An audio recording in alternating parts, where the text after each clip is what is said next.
Hey everyone, welcome to another Game Boy Color Top Games video. This time we're taking a look at exclusive games for the system.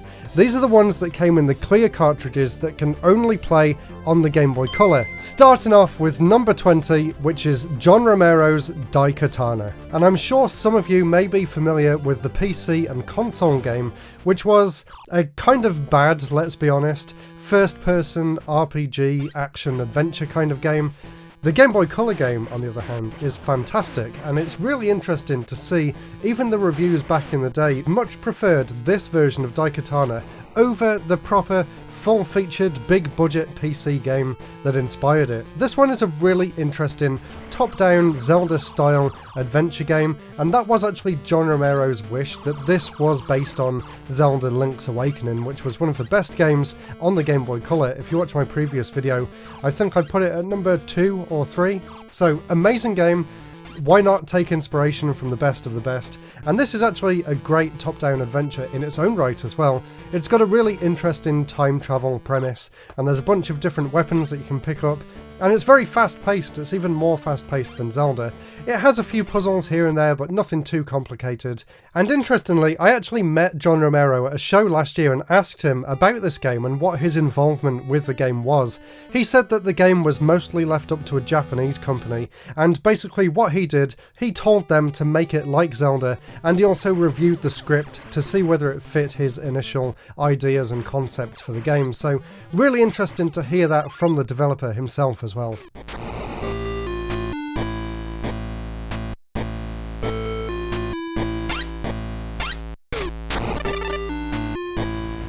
The next game here, number 19, is a very unique genre for the Game Boy Color. In fact, this might actually be the only example of this kind of game on the entire system. The game is called DeJa Vu 1 and 2, and for the longest time, ever since I saw this in magazines as a kid, I wanted to get my hands on it, and I did so about a year ago at this point, and I have to say, even though the concept of the game and the way the game plays is quite archaic and difficult to kind of wrap your head around these days, once you figure out the idiosyncrasies of the control system and how to interact with the environment, buried under there is actually a really deep and engaging story, and it's told very well. It almost feels like you're reading a novel at times, and this kind of feels like a precursor to something like Hotel Dusk, which came out on the DS a few years later. So if you enjoy those sort of detective, grimy, visual novel style games, this is a really unusual game for the Game Boy Color, and it's definitely worth a play, especially if you like something like the new Amo game on the Switch. I think that's how you pronounce it anyway, The Smiling Man. It's kind of like Famicom Detective Club, and in fact this game did actually originally come out on the Nintendo Entertainment System before being downscaled and ported onto the Game Boy Color, and they did an incredible job with it too. So if you want a really good and engrossing story, definitely check this one out.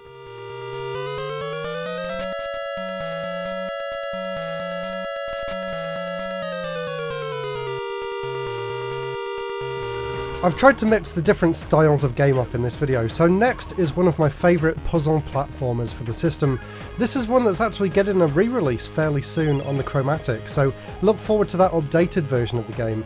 This is Toki Tori, one of the last games that was released on the system by Capcom, and Capcom had a fantastic run on the Game Boy Color, by the way, and we'll definitely be seeing them more in the future. This one is kind of a single screen, well, it kind of scrolls a little bit, but they're kind of level by level screens, where you control this little chick here who just hatched out of an egg, and you get different abilities as you're playing through the game. Like, you have the ability to teleport between certain walls, and you get the ability to draw bridges, and the game gets progressively more and more complex as it goes along. So if you enjoy those sort of kind of simple but constantly evolving puzzles, then definitely check out Toki Tori. It was one of my favourite games back then, and I still really enjoy going back and playing it more today.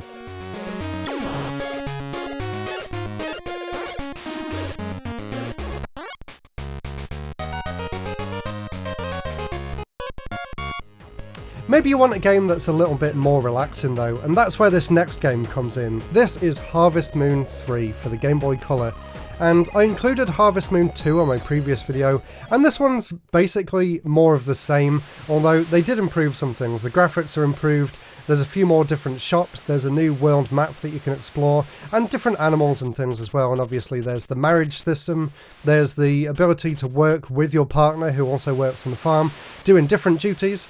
But basically it's exactly the same premise as every other Harvest Moon game. It's an incredibly relaxing game, and if you want something to just unwind with at the end of the day, definitely get the Harvest Moon games for the Game Boy. All three of them are really great, and a lot of people say this one is the best of the bunch.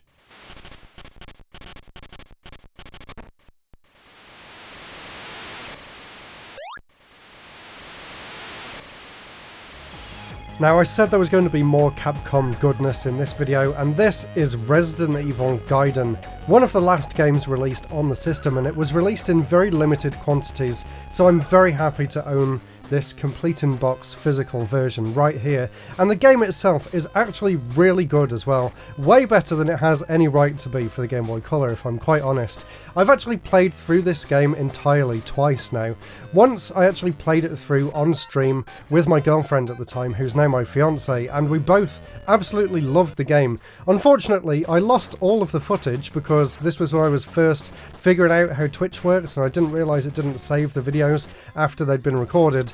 So I recorded it all again and played through the entire game, and then my hard drive corrupted and I lost all the footage for a second time. So this is actually my third time playing through the game now to get some more footage for this video. But in terms of Resident Evil, it's actually really well made. You can tell that they really loved the source material, and it kind of feels like a precursor to the 3DS game Resident Evil Revelations, which was also set on a boat as well. So if you like the Resident Evil series and you want to kind of see a more obscure take on the series and kind of how they demade the game onto an 8-bit system, definitely recommend Resident Evil Gaiden. I also love the first-person zombie shooting mechanics as well. Most of the game's top-down, where you're doing the regular exploration and puzzle solving, but when you get into a fight, it's got this really interesting battle system where the zombies can come at you from different angles, and you have this bar that goes across the bottom of the screen that you have to stop at the right time in order to hit them. I think it looks really cool and it plays really well too, so definitely check it out if you're a fan of the Resident Evil series.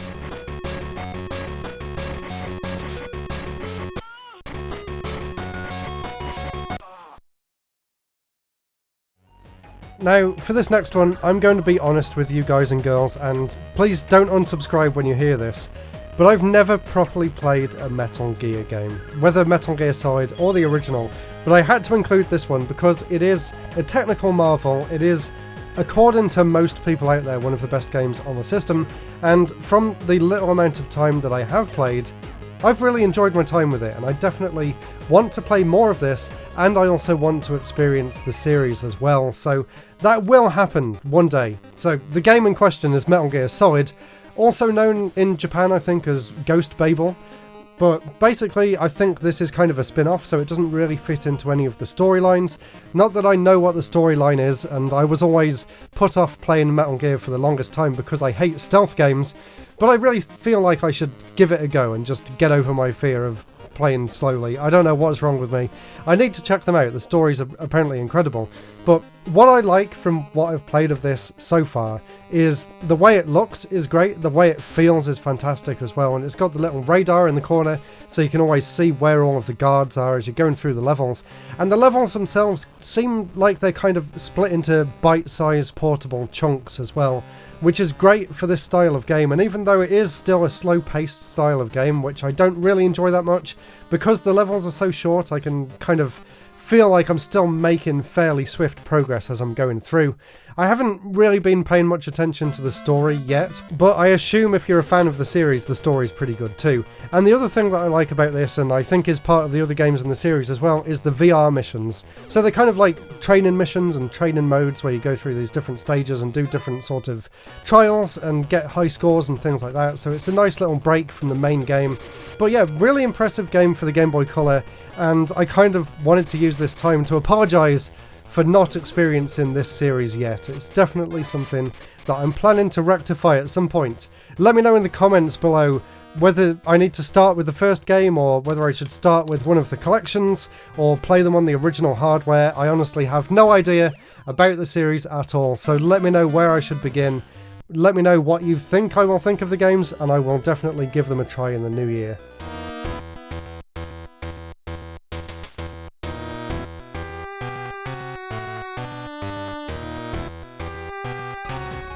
Next is a traditional puzzle game in the form of Denki Blocks. I know this is the Game Boy Advance version here. I couldn't find the box for the Game Boy Color version, but it's basically exactly the same game, and it's a really fun game too, and also made by one of my favourite developers who I'll definitely be doing more on in this channel in the future, so subscribe if you want to hear more about Denki, because I really do love their style, and their output on the Game Boy and Game Boy Advance was just fantastic. Denki Blocks is a very simple concept for a game, but it has a lot of hidden depth. Basically, you can move the blocks up, down, left and right, but when you move, the entire screen moves with you. So the idea is that you actually use the grid to move the blocks and stop them in certain places in order to move them at a different time to some other ones, and you get bonus points for making certain shapes too. Eventually there's all sorts of different colours that get added into the mix, and it gets progressively more and more complex as you're playing. I think it's just a fantastically simple idea, and the way that Denki did it by having it split out into like a single player grid, kind of like Picross, where you get to pick and choose the different puzzles, and there's a story mode and an adventure mode. There's loads of things to find along the way as well, and with the amount of polish that Denki puts into their games too, it really gives it a nice vibe, and I just love relaxing and playing Denki Blocks. It's one of my favourite puzzle games, and whether you play it on the Game Boy Color or the Game Boy Advance, you're guaranteed to have a great time.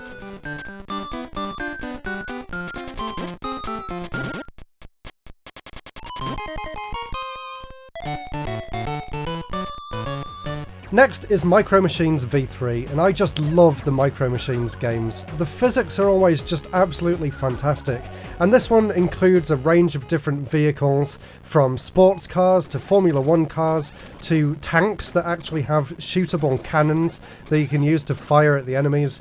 There's jet skis, there's all sorts of crazy things in this game. The levels are all really fun, and it's just a joy to play, and it's so smooth on the Game Boy Color as well. You would think that having the reduced screen would make it more difficult to play compared to playing it on the TV, but for whatever reason it didn't really seem to bother me back in the day. And even playing it today to capture footage for the video, it doesn't really feel like the reduced resolution actually affects the gameplay that much. So if you enjoy Micro Machines and you want to check out a handheld entry, this is probably the best of the bunch in the Game Boy lineup, and there are actually a few others too, but this is the one that I always find myself going back to and playing more than any other.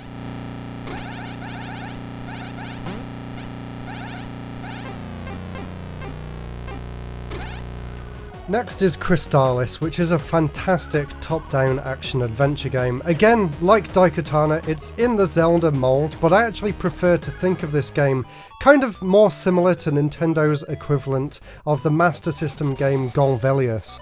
It doesn't have the side-scrolling parts of that game, but the top-down sections especially do feel incredibly similar. This is just a fantastic game all round, and again, it's actually a port from the home console down onto the Game Boy Color, and they did an incredible job. I think with this one the screen is shrunk down quite a bit because they do actually retain the same size sprites, but look past that and there's a great game under here, and it's a game that I really need to try and play more of as well. I've played it a few times, but I only ever get about an hour or two into the game, and then I go away from it for a while and then come back and forget what I was doing, so I really need to sit down and play this properly. Let me know down in the comments below whether you've ever played Crystalis before.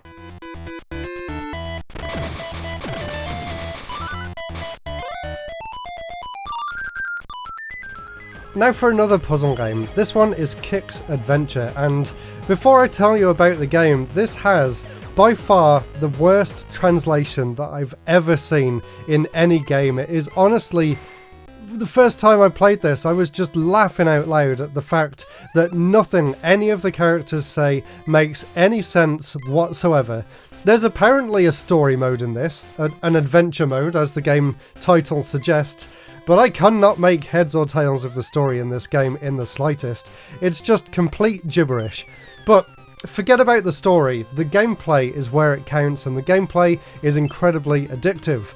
Basically, it's the original arcade game QIX with a twist. There's basically enemies in the playfield now that you have to try and capture, and when you capture the enemy, a treasure chest unlocks and you get a piece of treasure, and there's a bunch of items to collect, there's a bunch of different worlds to explore, and you can save your game in between. And it also includes the original arcade mode as well. The original QIX in the arcade is one of my favourite arcade games ever.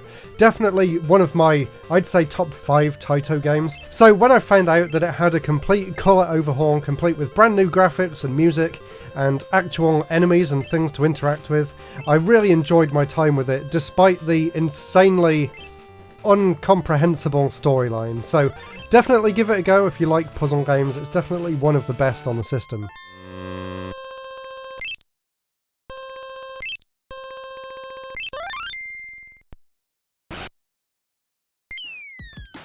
Now we're down to the top 10 and we're kicking it off with a banger. This is MegaMan Xtreme 2. And like I said about the first MegaMan Xtreme game in my last video, this one also takes the best bits from Mega Man X. In this case it takes bits from Mega Man X2 and Mega Man X3, which also means, yes, you can play as Zero in this game as well. So not only can you play through as Mega Man with his Mega Buster and the dash move and all the upgrades that you would expect, you also get to play as Zero, who has his beam katana thing that you can use to slice through the enemies, and the double jump and all that cool stuff as well. So it's a great game. And like I said about some of the other games as well, especially with something like Donkey Kong Country, it's incredible what Capcom was able to do with this to downscale the gameplay and the physics and everything onto the Game Boy Color. Again, they did an incredible job.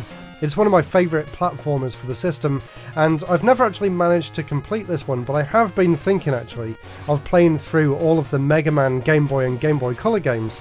So let me know whether that's something you'd like to see on the channel or for me to stream in the future, and I'll definitely try and do that next year. So definitely check out Mega Man Xtreme 2 if you like Mega Man games and you want a really fun action platformer for the Game Boy Color.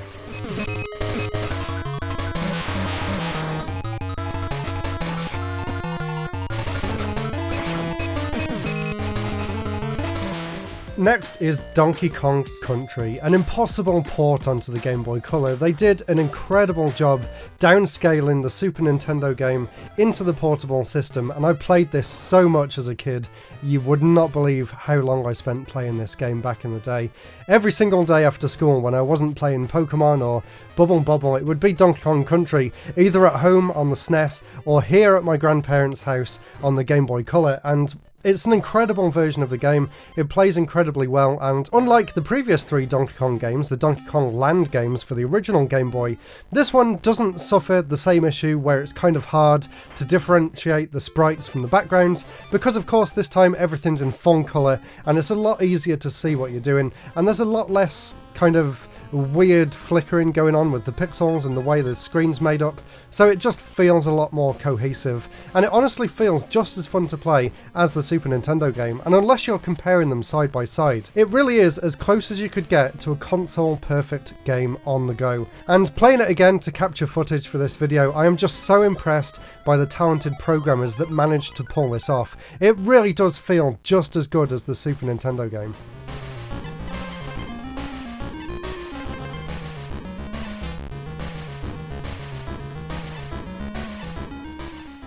And if you want an action platformer that's completely different, and also one that's incredibly easy to finish, this game is called Wendy Every Witch's Way. And this was made by WayForward, who of course are very famous these days for making the Shantae series, among many other really highly recommended games. This one kind of flew under the radar back in the day, and I knew about it back then, but it took me a long time later to actually get my hands on a physical copy. And when I did, I sat down and played through the entire game in one go. The game's actually only about maybe an hour and a half, 2 hours long. There's not actually that much to it, but what is there is one of the most fun platformers that I've ever played. It's actually incredibly simple. You basically just play from the start of the level to the end and collect stars in between, but the interesting mechanic in this game is the gravity switching mechanic. So there's different puzzles and platforms that you can only access by flipping the gravity upside down and then you jump in from the ceiling, and of course triggering the different gravity traps also affects the enemies as they're falling up and down too. It's incredibly well polished as well, as you would expect from WayForward. It's not quite as good as Shantae though, of course, which we'll be covering a bit later on. But if you are a bit strapped for time and you want to play a really fun platformer, this one is definitely the best pick for the system.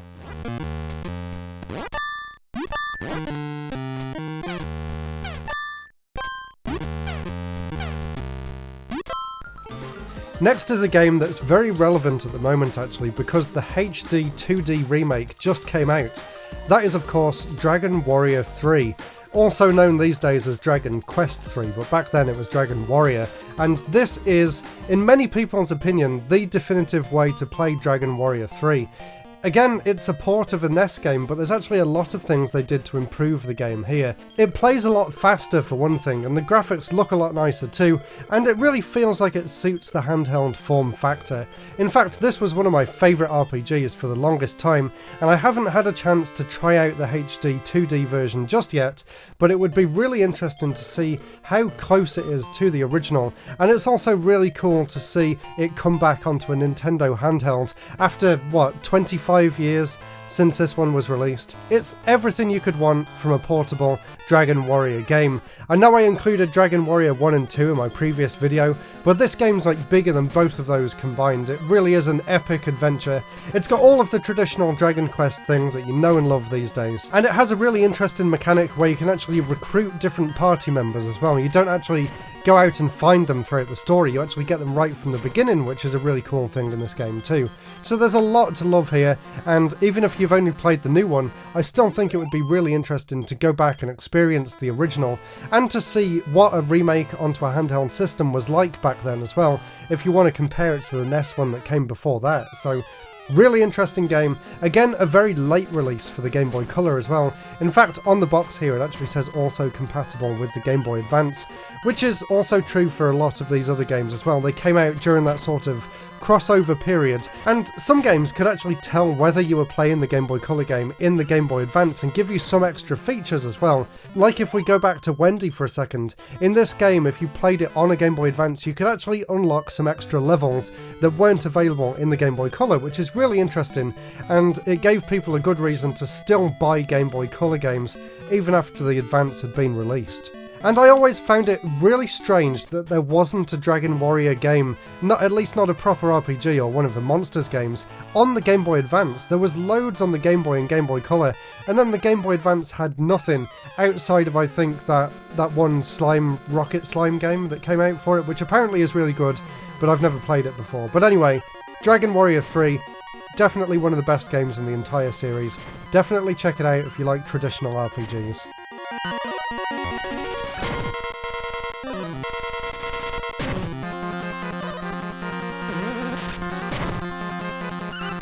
In at number 6 is the next game by WayForward, and that of course is Shantae. And no, I don't own the original, it's like £1,000+ now to get it complete in box. So unfortunately I'm stuck with the limited run re-release. And the first time I ever played this game was actually on the 3DS eShop, after I'd already played all of the other Shantae games in the series up until that point. My first exposure with the series was the one on the DSi that came out when that DSiWare store launched, I think, and I absolutely loved it, and since then I've loved the entire series, the Game Boy Color one included, and it was great to see where they got their start, and actually it's very similar to some of the more modern games in the Shantae series. I do feel like the screen is very much crushed in this one, you can barely see where you're going half the time, but the game itself is great. And the reason that I love the Shantae series so much is because it reminds me of two of my favourite games from the Mega Drive and the Master System, those being Wonder Boy 3 and Monster World 4. In fact, I'm pretty sure that Monster World 4 was the inspiration for Shantae. And it is a really big game as well, you can tell the developers put so much time into creating this. And it's got a really interesting backstory as well, where the developers were kind of creating this on the side while they were working on some less interesting licensed games for the Game Boy Color in order to keep the lights on at the studio, but they were allowed to do this, and Capcom made them a deal to release it in very limited quantities, hence the very, very hefty price tag today. Although obviously you can't get this limited run version anymore either because it's out of stock, but I'm sure it's still a lot cheaper to try and find this version on eBay than to try and find the original, or you know, there's other methods to play it as well, let's say that. So definitely check it out if you like platformers, and if you like the Shantae series, it's really interesting to see where they got their start and just how much they got right from the very first game too.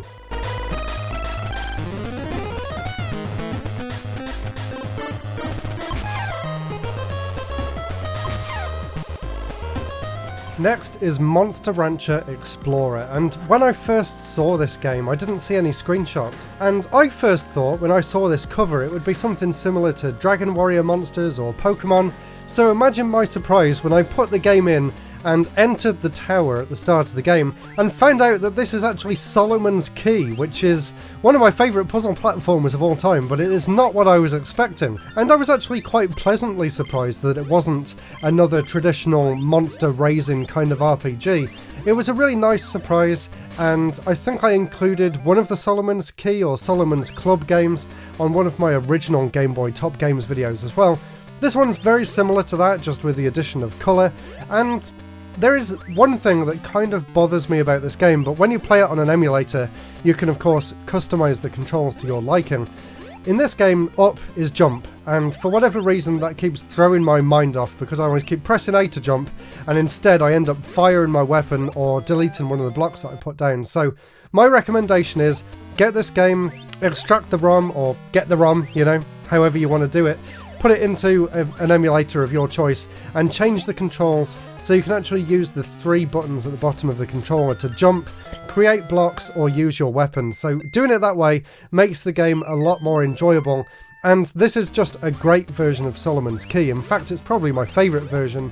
There is a little bit of story going on as well, the graphics are really nice, and there's a great sense of progression as you're scaling up this tower in the game as well. So if you enjoy puzzle platformers, it really is the best you can get, and I loved playing the original NES one as well on the Wii Virtual Console back in the day, and I know I would have loved having this on the Game Boy Color as a kid. In fact, I'm kind of sad I only discovered it recently because it was a really nice surprise.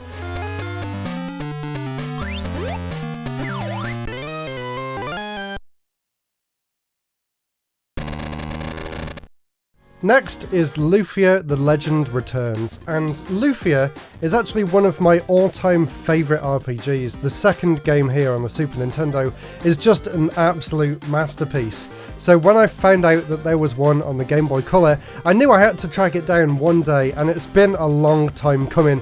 I actually only got this a few months ago, and I've been saving up for it because it's incredibly hard to find and incredibly expensive. But I'm very glad to say that my purchase was definitely worthwhile. It actually reminds me a lot of As Your Dreams, which I included in the last one of these videos.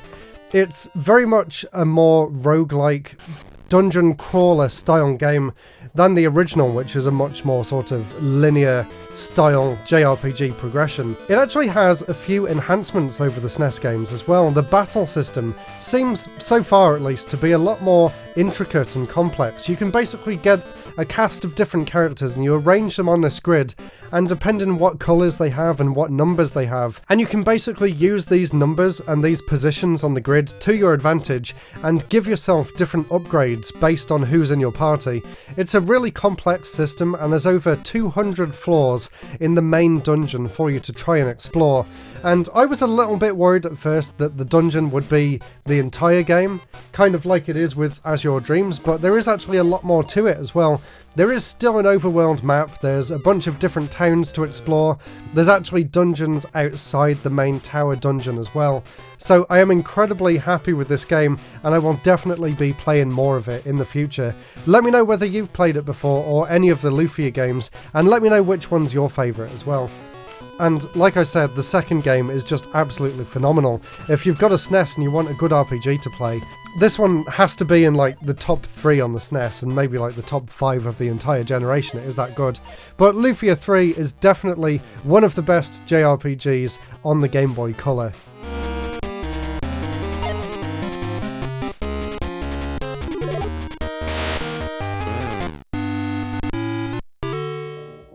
Number 3 and number 2 are 2 games in the same series, and I'm sure you knew these ones were coming. Oracle of Ages and Oracle of Seasons, 2 games in the Legend of Zelda series, and a lot of people mistakenly think that these are actually very similar games, but they're actually quite different. Sure, they feature the same graphics and the same environment, but the way these games play is actually very different. So I'm actually putting Oracle of Seasons as number 3 and Ages as number 2, and let me explain why. So Seasons is very much more action focused, it's not so heavy on the puzzles, Basically in this game the seasons are changing, obviously, as the title suggests, and as you're playing through the area, different places sort of open and close depending on what season it is. It's a kind of simple Zelda game. That's definitely not a bad thing at all, but it's definitely more focused on the combat elements and trying to fight your way through the dungeons rather than solving complex puzzles. Whereas Ages, on the other hand, is the complete opposite end of the spectrum. This is one of the most intricate Zelda games there is, where it kind of sees you coming in and out of dungeons and changing time periods to actually work out how things will affect the past and the future as well in order to solve puzzles in the overworld and in the dungeons. And this is the one that I grew up with. This is one that I got when it was released, and it actually took me a lot longer to get my hands on Seasons. So maybe that's why I'm kind of more fond of Ages than Seasons, but this one is definitely more of a slower paced, more methodical and thought-provoking Zelda game. But they both are incredible, and I'm really glad that Nintendo gave Capcom the ability to make the Zelda games, because obviously they also then went on to make Minish Cap for the Game Boy Advance, which is one of my favourites in the entire series. But definitely check out both of these, and I think they're available now on the Switch as well, so they are definitely worth checking out. And of course, when you play them both as well, you also unlock passwords when you finish one to transfer into the other game, and there was this whole development around the fact that it was originally going to be 3 games in sort of a Triforce series, but they had to scale it down into just the 2 that officially came out at the end of the Game Boy Color's life. And they are both incredible games, and not just 2 of the best games on the Game Boy Color, but 2 of the best games in the entire Zelda series, and 2 of the best games ever made, for sure.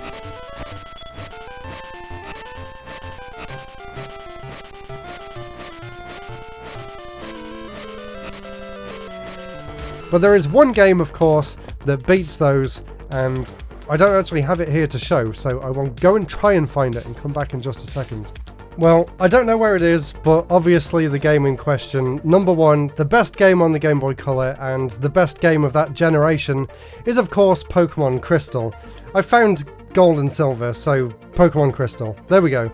Of course, it's just everything you could ever want from a Pokemon game. It just perfected the formula that from the original games, and it added so much more in terms of the lore, in terms of the incredible new Pokemon and the new environments, and then of course the amazing fact that once you beat the Elite Four, you can then go back and re-experience Kanto all over again in a different order and relive those original red and blue memories as well.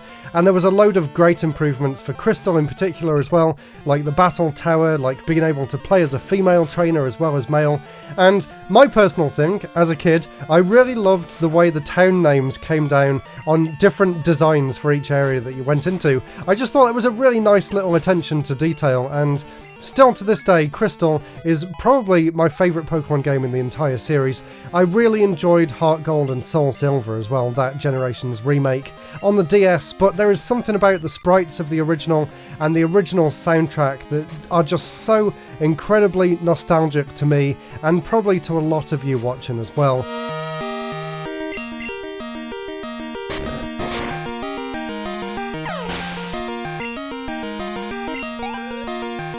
So there we have it, that was my top 20 Game Boy Color exclusive games. If you want to check out 20 more Game Boy Color games, these ones which were also compatible with the original DMG, then click the video up there and watch that one next. Thank you all so much for watching, subscribe if you enjoyed this, and I'll see you all again very soon.